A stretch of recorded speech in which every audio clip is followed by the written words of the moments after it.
Really such a joy and an honor to be here with all of you today. Um, Knowing that this was how I was going to close out my Yom HaAtzmaut has felt like a personal healing gift to me, going through the last 2 days here. I'll say that I myself am located in a part of Israel where I have been safe from the terrible fires that were raging, and um, and just really struck by the double weightiness of Yom HaZikaron, because the general feeling here is that it's not really possible to grieve with a whole heart while the collective trauma since October 7th is still underway. Um, and then um, and then the move into Yom Ha'atzmaut. And we're this is what we're going to focus on together today. This move into Yom Ha'atzmaut at a time in the Jewish world, not just a time in Israel, but at a time in the Jewish world where where I would say we need Israel more than ever, and yet the promise of Israel in some ways feels more fragile than ever. And so we're definitely going to move into silent practice, and we're going to sit in silent meditation today for a good chunk of time. But I'm going to guide us slightly differently today. I want to invite us into the words of Hatikva, each of us from wherever it is we are in the world. And I find it so powerful the way that all of us right now are scattered all around the world. It's one of my favorite things about joining and being part of this daily sit. So wherever we are in the world, whatever our personal life has looked like in the last, several years as the world has changed shape, even if we think about how long this sit has been going on, the way the world changed shape in a certain way during the pandemic and then has changed shape in the last few years to this time of real collective global instability, whether it's climate or politics or whatnot. So wherever it is you are coming from, and whatever it is the collective Jewish story that you are holding, your family's story, where they walked on this planet to get you to where you are right now and to where I am right now, I want to invite us to bring the fullness of ourselves together. And what we're going to do for this sit is something of a collective prayer practice. So, Natalie, maybe will you put the words up? I'm going to ask Natalie, she's going to share the words of the Hatikva with us. So this, of course, is Israel's national anthem, but you may or may not know the words of the Tikva, they are sort of redacted 2 paragraphs of a much longer poem that was written by a man named Naftali Ember in the late 19th century. He did have a chance to come visit Israel when the first Aliyah was happening, but this is not originally an Israeli composition. Rather, Hatikva is a Jewish composition, and it's one that I think that if we, each of us, part of the Jewish people, open our hearts in this exact moment in time in 2025, when my country looks the way it looks and your country looks the way it looks, and also, of course, you can hear I'm from California. America's my country too. When the world looks the way it looks, for us to open our heart to the text of this prayer and to notice how it strikes us today. So, כל עוד בלבב פנימה, נפש יהודי הומיה, ולפתי מזרח קדימה, עין לציון צופיה. עוד לא אבדה תקוותנו, התקווה בת שנות 2000, להיות עם חופשי בארצנו, ארץ ציון וירושלים. As long as the heart within the Jewish soul yearns, turning, looking forward towards the east, and eye looks to Zion, our hope is not yet lost. It is a 2,000-year-old hope to be a free people in our land, the land of Zion and Jerusalem. So I'll share with you that the most traditional thing to do on Yom Ha'atzmaut in Israel is barbecue. So there was a ruling today that no outside barbecues because of the dangerous fire conditions. But I was indeed 2 hours ago at a barbecue, where I will just say most of the cooking was done inside. We'll hope.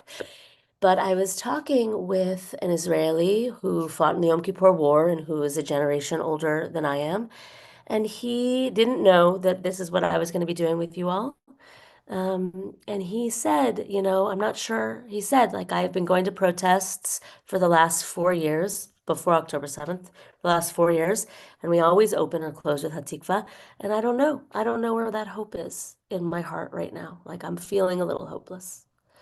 So, Natalie, you can keep it up for one more minute, please. So that's my first question. I want you to check in your own heart, this sense of hopefulness. Now, of course, here, this hope has a particular shape and texture in this poem, but I want to invite you just to drop in and notice what is my degree of hopefulness about, it might be for you about the state of Israel. I noticed in sharing Kavanot, one of you shared in the chat that, that what you're praying for today is the the revival, the strengthening of democracies around the world. So it might be your hope for freedom, for democracy in general. So just noticing right now, what is my capacity right now for how hopeful am I feeling? And then what I'd like us to do, and with this, I'm going to begin to talk us into practice. And so I'll invite you, I'll give clear practice prompts, but you can already just get comfortable in the position that you want to be as you go inward. Now, today, because we're taking this as a collective prayer, the nearly 200 of us who are here gathered together, if you know that for today, even if it's contrary to your regular meditation practice, if you know that what you're going to do today is actually whisper words of prayer, I want to give you permission to do that. If, like the practice you're doing with Ritual Well, if you know that the way you open your heart best is by writing, then you should give yourself permission today to grab a pen and paper and write your prayers. But I want to begin to invite us to drop into this mode of collective prayer that we're going to engage in from a place of silence over the next about 15 minutes. Um, to let's now turn our attention to this longing. So the longing in Hatikva, the way it's verbalized here, the longing to be a free people in our land. And I think that I would imagine that you feel this longing differently walking around in the neighborhood that you were walking around in today than I do in the neighborhood that I'm walking around in. But I think it's likely that we both, as brothers and sisters among the Jewish people, have that longing is still very much alive for us. And so to just notice, what is it that we want to wish for our people? This is fundamentally a longing for a sense of safety, that we be safe in the world, that we have a home. And I'd like us now, we're going to begin to move into silence. And so allow yourself to close your eyes. If you need to, maybe shrug your shoulders up to your ears and then roll them down the back a few times, or wiggle a little bit, shift the weight from side to side, whatever you need to do to come to stillness. And I want to invite you on your next inhalation to inhale and just feel the heart begin to soften around its edges. And as you exhale, feel the heart just begin to flower open. Taking a moment to notice now how the physical body feels, and just noticing a felt sense of safety or a lack thereof. So I certainly am safe now in my home, in that I have temperature control and internet. I'm doing okay. So how are you feeling in your body? And what I want to invite us to do now is work from within this felt sense of safety right here, right now, I'm pretty okay. Here facing this screen, behind these walls. And from a soft and open heart, I want to invite us to use this practice to amplify our prayers for our people. In the same way that Hatikva is an articulation of a core, deep, 2,000-year-old longing to have a home where we can be safe, perhaps where we can be together.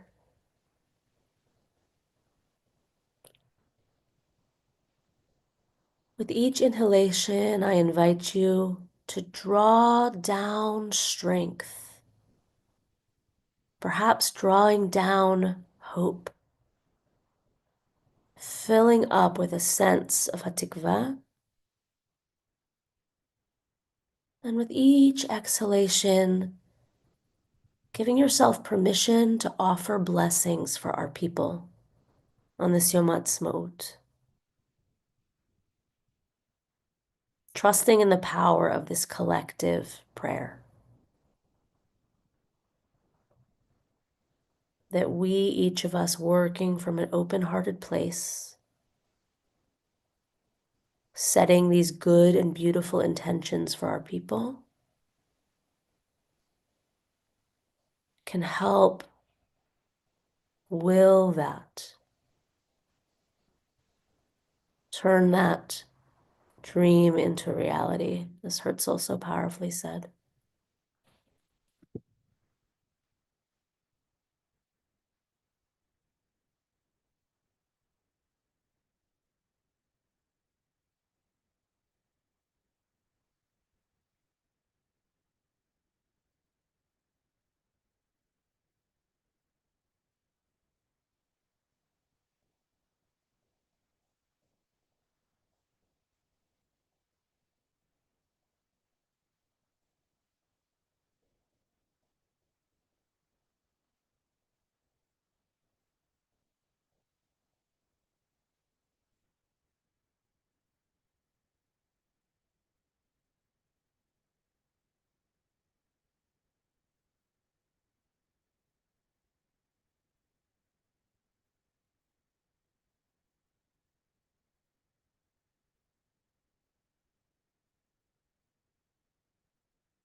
And should you notice the attention wander, just coming back,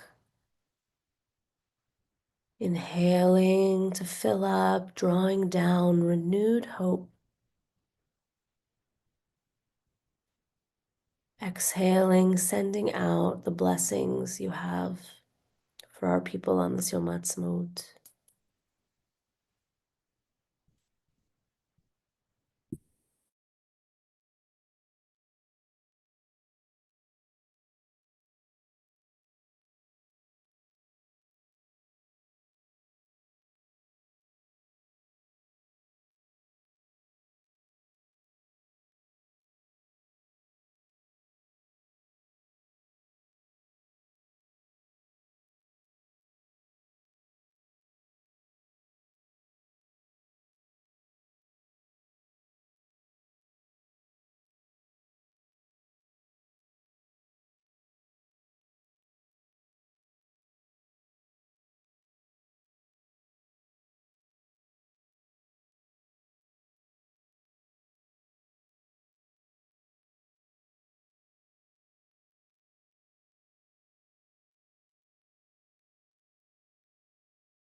Theodore Herzl so powerfully said, "If you will it, it is no dream." Because he understood that the project of building a homeland for the Jewish people, it required a collective willing to create something that was very difficult and also intended to be a light unto the nations. Very important and powerful and holy. So in this practice, we're gathering up our willing and offering our prayers to Israel on the occasion of her 77th birthday. At a time when perhaps she needs additional strength from Jews around the world. And at a time when perhaps Jews around the world feel the need for her more than ever.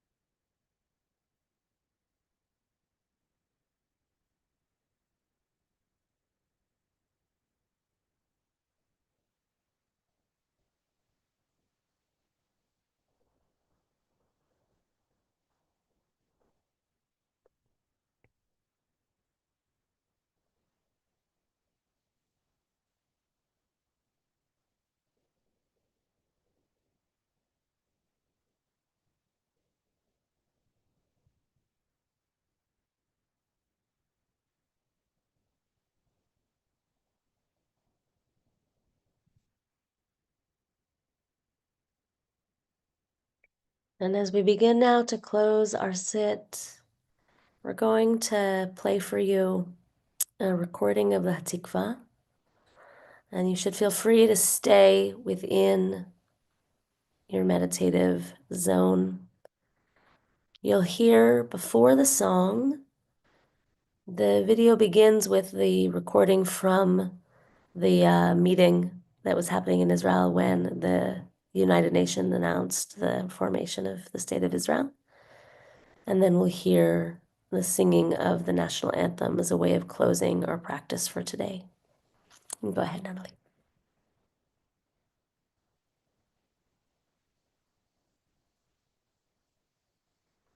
But we need sound.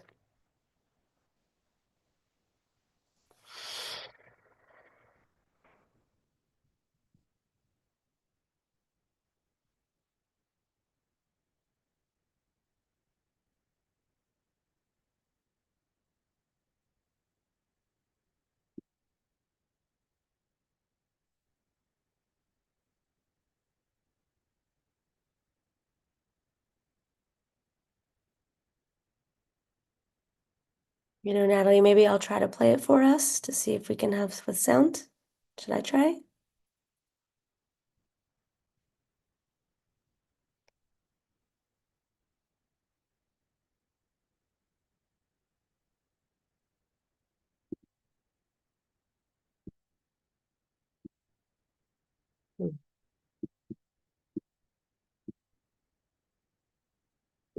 I can't. Okay. You want to try one more time?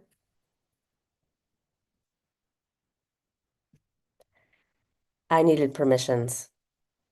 It prompted me to sign in. All right. Well, maybe we'll see if we can get that together. So for now, I'm going to invite you to Got it, come. Sarah. Sarah, you Yeah, want all right. Let's try again. it? Hold on.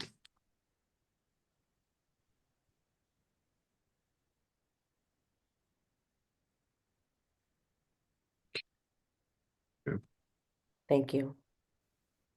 אנו מכריזים בזאת על הקמת מדינה יהודית בארץ ישראל, היא מדינת ישראל.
Uh, Thank you so much, Rabbi Sarah Brandis, for leading us today. So grateful that we had this opportunity to practice with you. And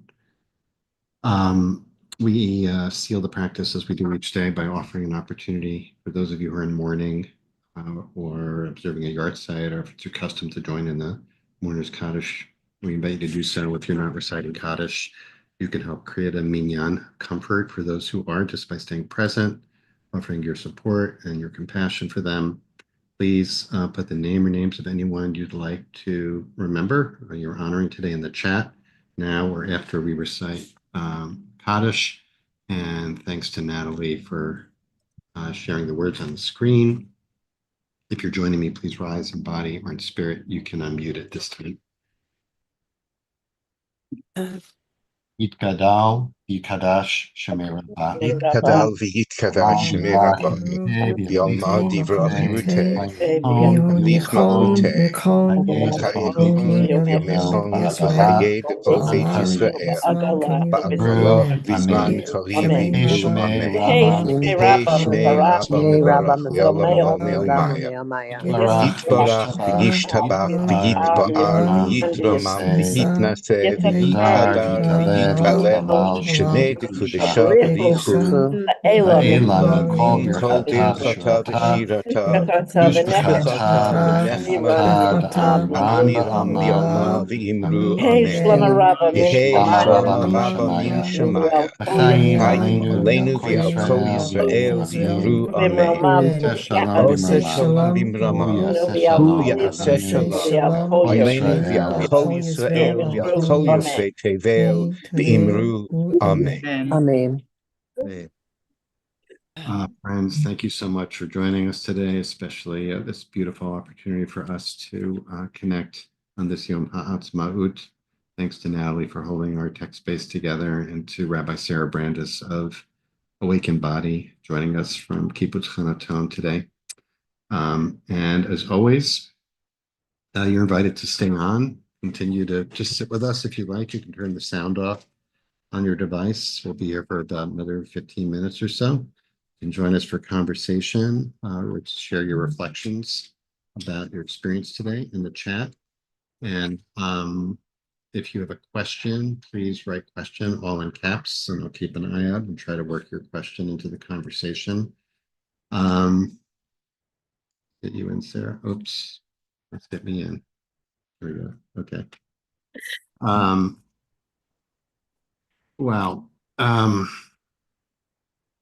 Others may have also been very deeply moved by that. So I want to thank you for that. Really, it's such a gift for us so that we meet. We don't meet every day, but we meet 5 days a week, and we get to kind of move through the Jewish calendar. And especially this stage of the Jewish calendar is full of quite a roller coaster. Last week we were Yom HaShoah, yesterday Yom HaZikaron, and then today, and such a fraught time in general in the world, in Israel, and and in the Middle East, and so a lot of emotion, I imagine, for people in this group and for you. So thank you for letting us touch into that. So I wanted to. I love that you turned that into the Hatikva into a prayer, which I guess it is intended as, right? But I wanted to talk a little bit about hope without getting too intellectual about it, thinking about the difference between, and the Hebrew, like tikva means hope. It's a verb. When it's in a verb form, it actually comes up a lot in Jewish tradition. One of the names of God is Mikveh Yisrael, the hope of Israel. And so hope is a really central Jewish theme. And in contrast to optimism, which is, I don't know, curious what you think about this, like the distinction between hope and optimism, and at a time when so many people are feeling so despairing about so many things, hope is really kind of countercultural, but it's so moving when we are able to tap into it. I think that's why it was really particularly powerful for me today. Anyway, distinction, the way I understand this thing, the difference between hope and optimism is that optimism is this sense that everything's going to turn out okay. Whereas hope, especially, when you bring Herzl into the equation, if you will it, it's no dream. Hope actually is an active thing, right? It's not just sitting back and hoping things work out. Um, but actually having the sense that things could turn through action, right?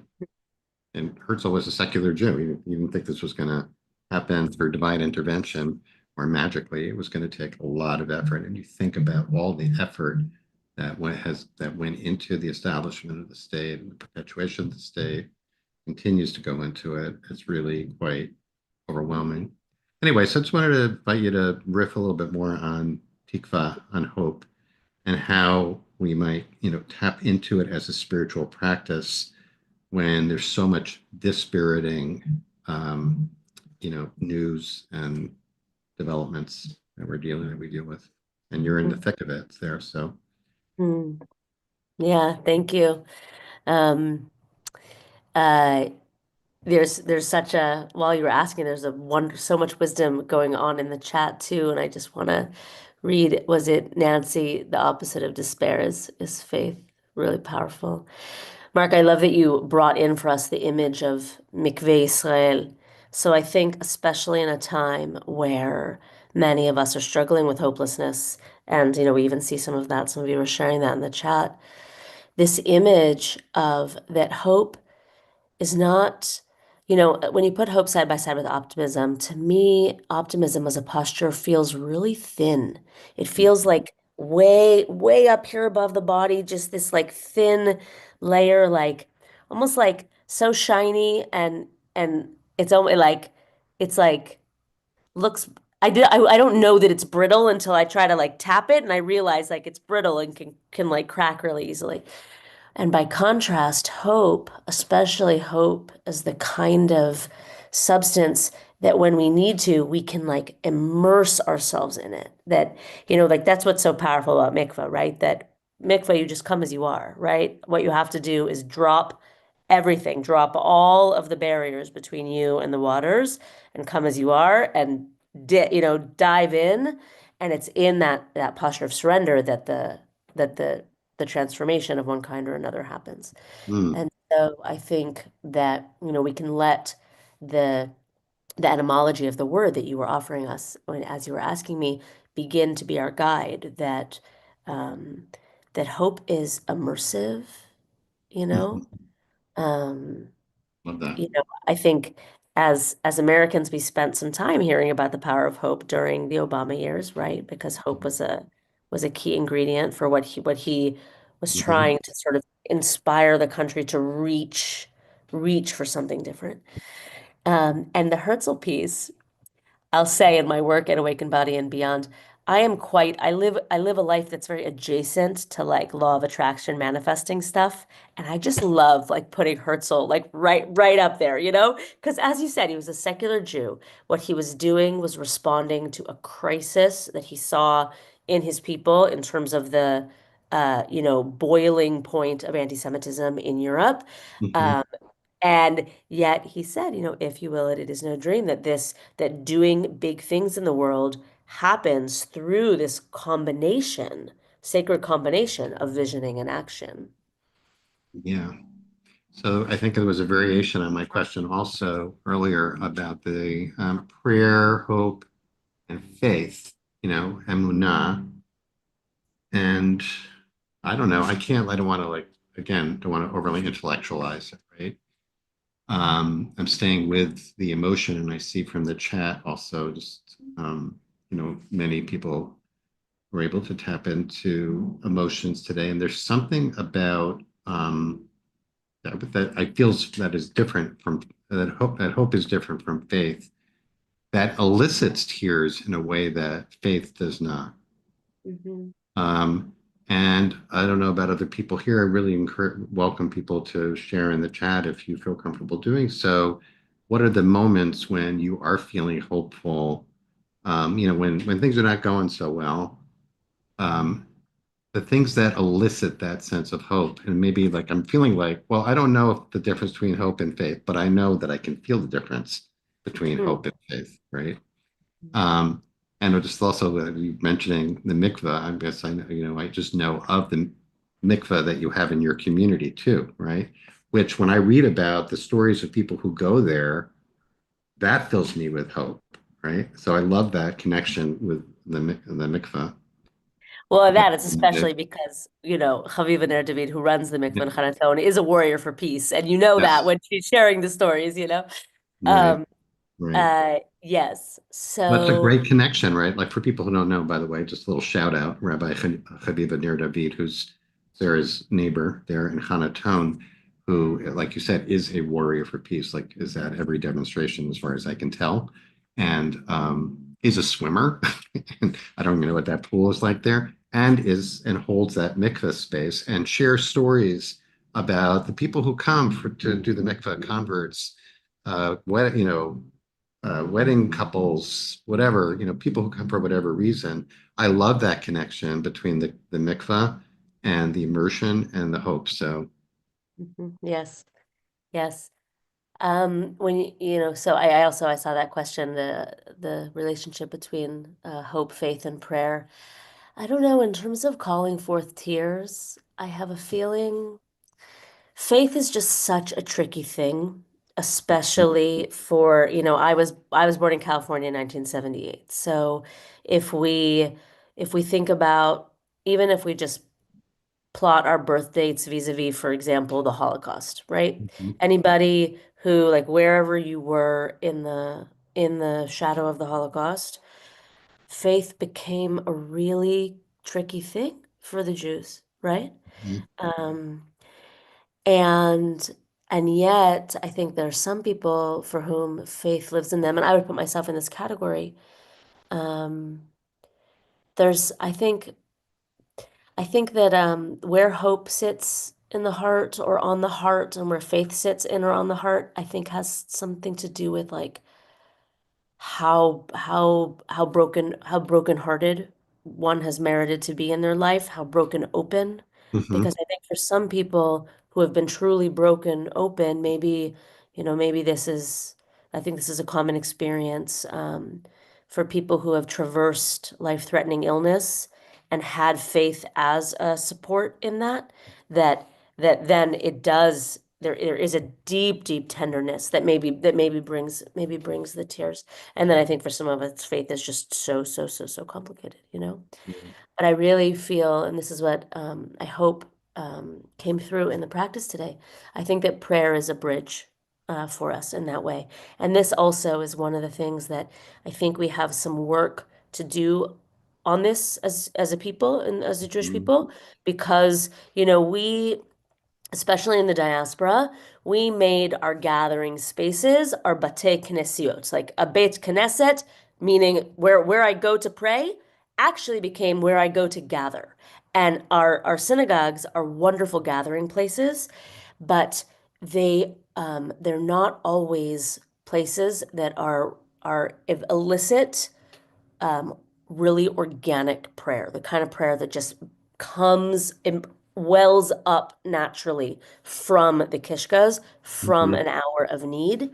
right. And but when we're talking about hope and hopelessness, and when we're talking about working hard to do hard things, because that's the world we're living in right now. The world needs us to be profoundly resilient. It needs us to hold vision for something better than we are reading in our newspaper headlines with such persistence. And so when we're trying to do really hard things, then giving ourselves permission to pray in kind of like the foxhole way, the old-fashioned Mhm, way, not mhm, the please turn to page 42 right. way. Like that can be what we need to break the heart open in order to find the hope again, let the tears come, move forward. Love that. I love that. Before we close, I just also I want to like underline another thing that you said, which was touched me, which was that the words of Hatikva as an expression of the deep fundamental desire for a sense of safety, right? To be a free people in our own land, like how to understand that, right? That's at the core of this is that yearning for safety, which also made me was thinking about like how rare that has been, in our history in general, how blessed it is when we have that an experience like that, and how fundamental that is, obviously for all people, fundamental human need, right? To that sense of safety that it's giving rise to. And it articulates that in a way, like you said, that then we turned into a prayer that cracks through the heart. So really, I feel like you brought us to the essence of this day, which is a day, as I mentioned yesterday. I'm blanking on who led us yesterday, but pointing out that Yom Ha'atzmaut, the word for independence, it has a root which has to do with etzem, the essence, bone or essence, right? And I feel like today you really brought us to the etzem of Yom Ha'atzmaut, Sarah. So thank you so much. Really, what a gift. It was a real Thanks gift. for the opportunity. It Wonderful to was be with you really, all. yeah, really, thank you. And we'll continue. Okay. Thanks, Natalie, for holding our space, each of you for being here. And we hope to see you tomorrow. Sit into Shabbat together.